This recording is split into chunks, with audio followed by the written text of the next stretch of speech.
So 5 years ago, I was doing another packing video much like this because I was joining the Peace Corps in Ghana. And so I made a very long packing video and it was such a guess. Like, I didn't know what I was bringing, why I was bringing it. I kind of was just taking what I saw online and other people's suggestions. So when I got back, I decided to update it and make my own kind of critique of my packing, what I thought I should have brought, what I didn't bring, what I wish I didn't bring. And now I am taking off on another African adventure. This time I'm going to be going from north to south on a road trip and moving constantly. And so I wanted to make a packing video to kind of explain now what I'm taking and a lot of the stuff and travel tips and packing tips that I learned from last time. So last time I was in Africa, I was living in Ghana for about 11 months during my time in the Peace Corps. And so now it's a very different situation where I will be in a new place every single day, traveling about 40 miles a day on a road trip.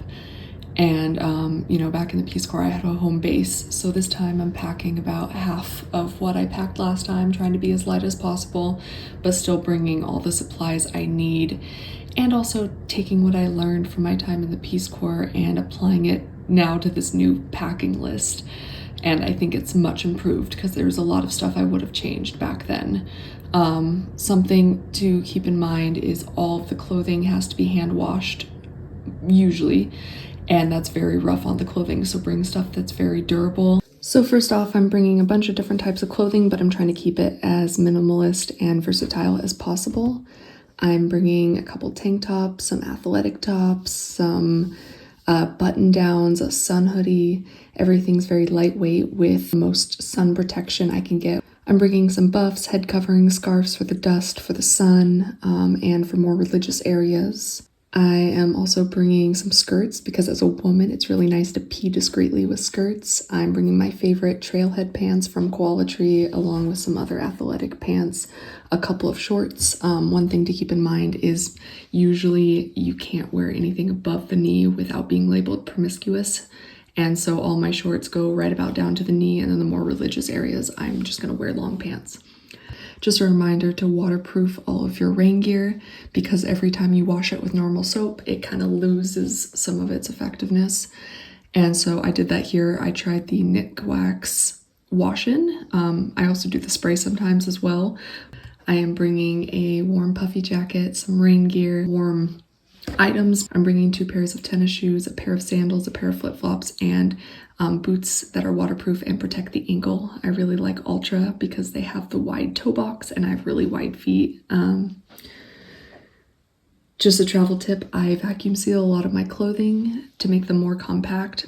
I am packing into backpacks, so it is also easier sometimes to just shove pieces of clothing in the empty spots. I can save a lot of space that way, so I'm doing a bit of both this time.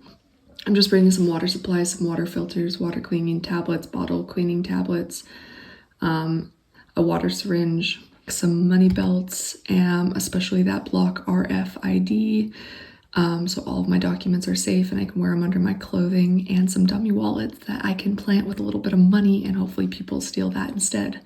As a woman, I'm bringing some wedding rings to make it look like I'm married so I get less harassment, and also some very hard cases to cover your sunglasses, especially if you're packing in backpacks like I am. They can get crushed super easily.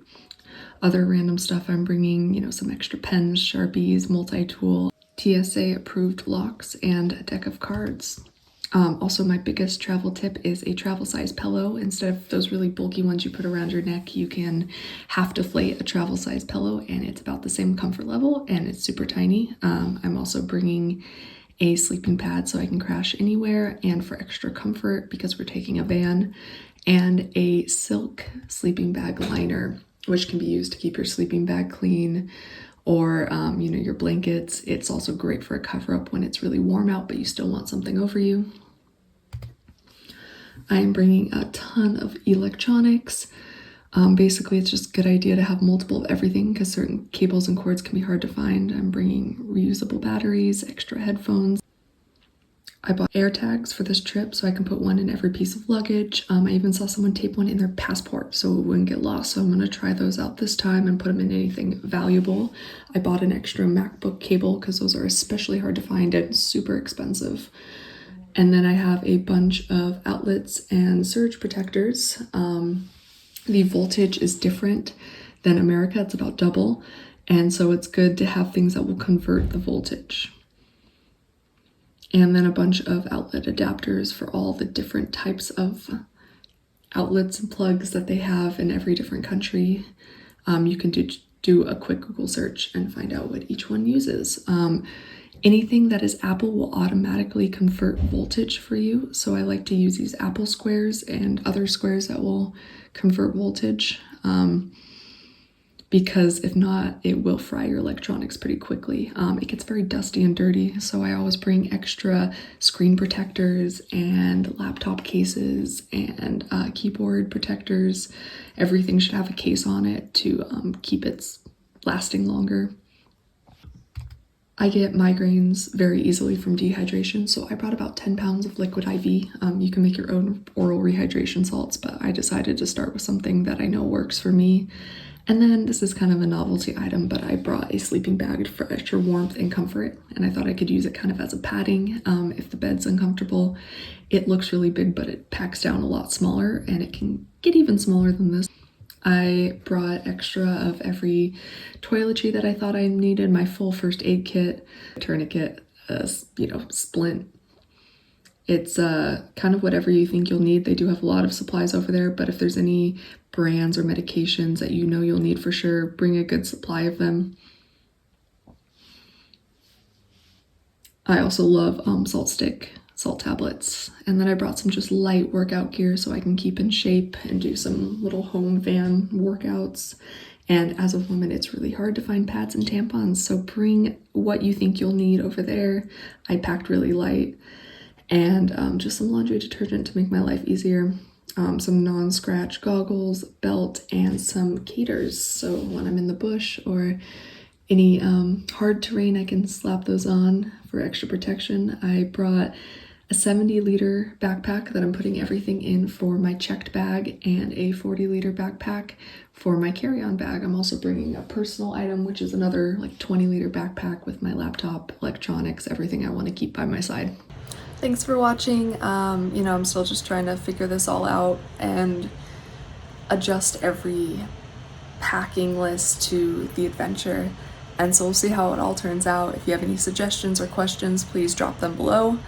And, this also wouldn't be a bad packing list for the Peace Corps. Maybe just add some more comfort items and pack more because you can have more with you.